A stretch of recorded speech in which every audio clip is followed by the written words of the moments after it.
Hello, good morning. You're welcome. Okay, we want to work on indices today. When we talk about indices, indices is a plural way of saying the word index. So index is singular, then indices is plural. So the word indices is the power or the exponent of indicating how many times a number called base multiply itself.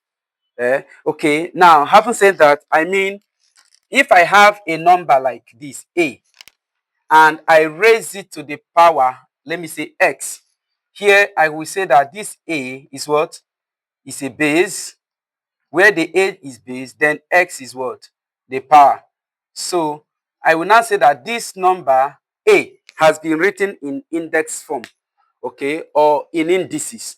Now, this means that this X is showing how many times A multiply itself.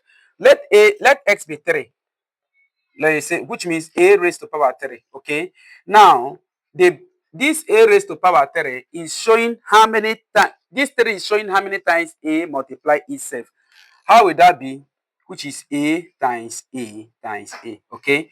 It's meaning that A multiply itself into 3 times. So that is what we talk about indices. Indices is just the exponent or the power that indicates how many times a number base multiply itself. Having said that, let's go to the laws. Okay.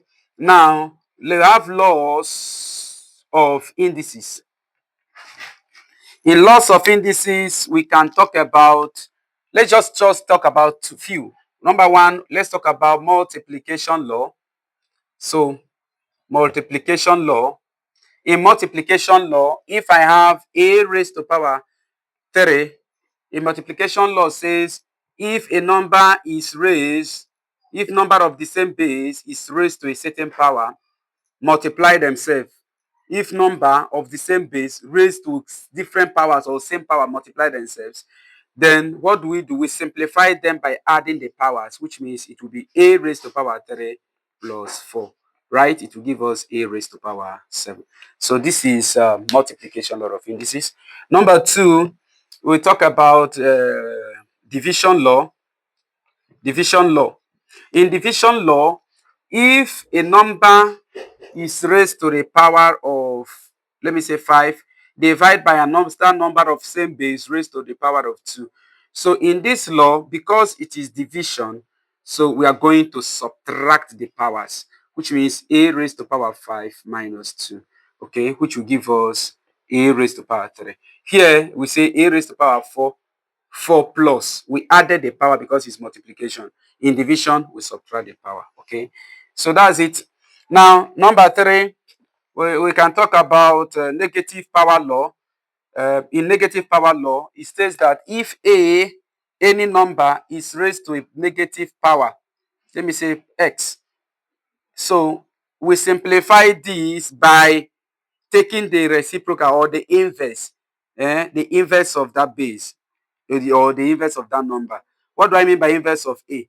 Inverse of A is 1 over A. Inverse of B, 1 over B. Which means if I take the inverse of this because it has negative value as a power, so it will be 1 over A. The power of x, A now becomes x, okay? So that is how it is. If I have 5 raised to power minus 3, it will give me, because of this negative, I will write 1 divided by A raised to power what? 3. Remember, this 3 will no more have the negative because it is a negative sign that leads to the division. Okay, so that's it. That's it. So that's it. Now, if I have, okay, let me do the last one, number 4, zero power law. If I have any number raised to the power of 0, should be giving us 1. Okay, any number raised to the power of 0, anything, let it be 1 million or 100 raised to power 0, it will give me 1. So this is the brief.